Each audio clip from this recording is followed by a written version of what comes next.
Robert Field Stockton, August 20, 1795. October 7, 1866, was a fascinating figure in American history. A U.S. Navy Commodore whose life was packed with adventure, controversy, and significant contributions. Born into a prominent political family in Princeton, New Jersey, Stockton's story is one of bravery, innovation, and contradictions.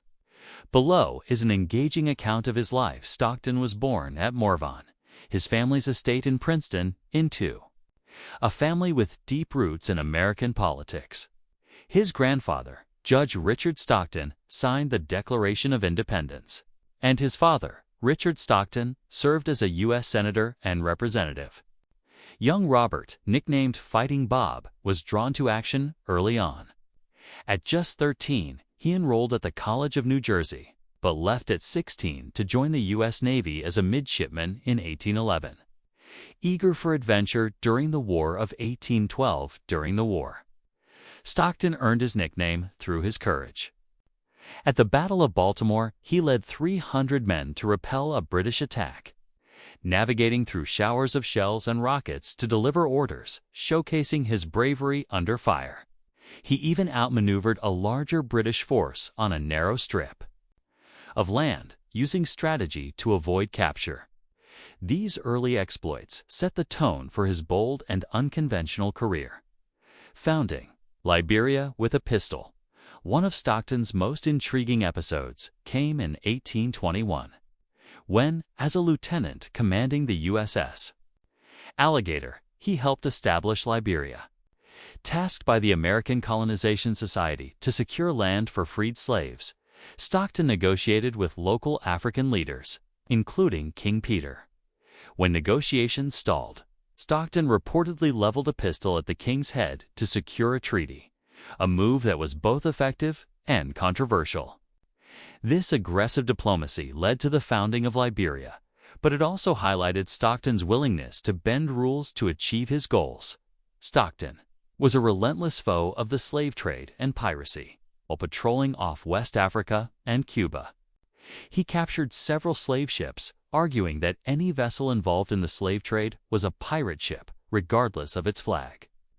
The U.S. Supreme Court backed his bold interpretation, with Justice Joseph Story ruling that the slave trade violated universal law. Stockton didn't just stop at sea. He chased pirates onto land, using tactics that some called piratical themselves. His unorthodox methods, like ignoring international boundaries, made him both celebrated and criticized.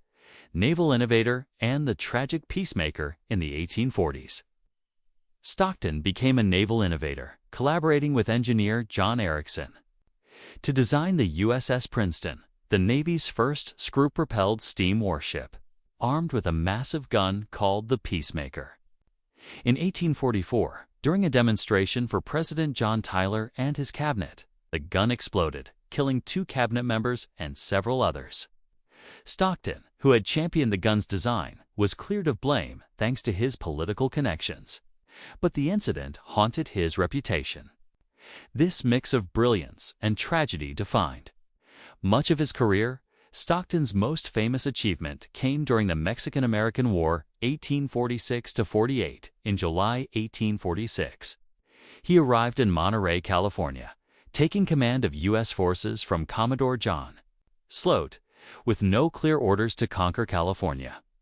Stockton took the initiative, declaring war on Mexico and capturing Los Angeles in August 1846.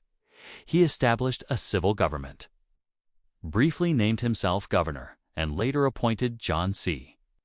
Fremont to the role. His bold actions helped secure California for the United States, earning him fame as a key figure in its annexation. The city of Stockton, California, is named in his honor. Political career and contradictions. After resigning from the Navy in 1850, Stockton served as a U.S. Senator from New Jersey 1851–53, where he successfully pushed for the abolition of flogging in the Navy, a reform he'd championed since throwing a ship's lash overboard in 1821. However, his personal life was marked by contradictions. Despite his role in founding Liberia for freed slaves, Stockton owned over 100 slaves on his Georgia plantation and later used rented slave labor in his Virginia gold mines.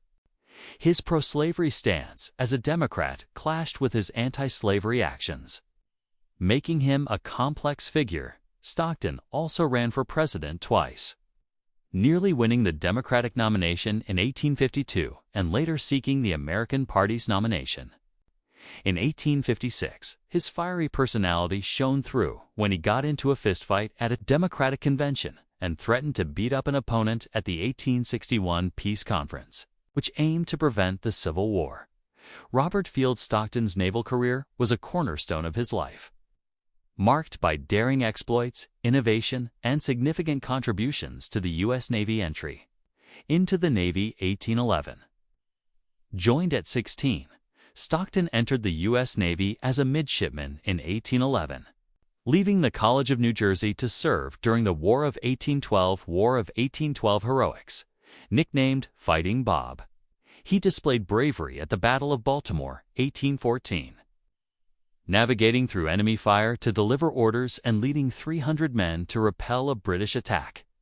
His strategic maneuvering on a narrow land strip helped him evade capture by a larger British force into slavery and anti-piracy campaigns, 1820. Command of USS Alligator. In 1821, as a lieutenant, Stockton commanded the USS Alligator off West Africa. He played a key role in founding Liberia by negotiating local leaders to secure land for freed American slaves, while patrolling off Africa and Cuba. Stockton captured several slave ships, boldly classifying them as pirate vessels. His legal argument that the slave trade violated universal law was upheld by the U.S. Supreme Court, cementing his reputation as a fierce opponent of the slave trade. Pirate hunting. Stockton pursued pirates with unconventional tactics, chasing them onto land and ignoring international boundaries, which some criticized as piratical itself. Naval innovation and the USS Princeton 1840 collaboration with John Erickson. In the early 1840s, Stockton partnered with engineer John Erickson to design the USS Princeton, the Navy's first screw-propelled steam warship. It's a major technological leap, the Peacemaker disaster. In 1844, during a demonstration of the Princeton's massive gun, the Peacemaker, it exploded, killing 2 cabinet members and others. Stockton, who had championed the gun, escaped blame due to his political connections. But the incident tarnished his reputation. Mexican-American War and California conquest. 1846 to 1848, Commodore in the Pacific, promoted to Commodore. Stockton took command of U.S. naval forces in California in July 1846 during the Mexican-American War. With minimal orders, he declared war on Mexico, captured Los Angeles, and established a civil government, briefly serving as governor, securing California. His bold actions, including appointing John C. Fremont as governor, were pivotal in annexing California to the United States. The city of Stockton, California, is named in his honor. Naval Reforms and Resignation, 1850, Flogging Abolition. Stockton was a vocal critic of flogging in the Navy. In 1821, he symbolically threw a ship's lash overboard. As a senator, later 1851 to 53, he successfully pushed for a law banning flogging in the Navy. Stockton resigned from the Navy in 1850 to pursue a political career, ending nearly 4 decades of service. Robert Stockton's personal life. Born on August 20, 1795, in Princeton, New Jersey, at Morvon, the Stockton family estate. Robert came from a distinguished family.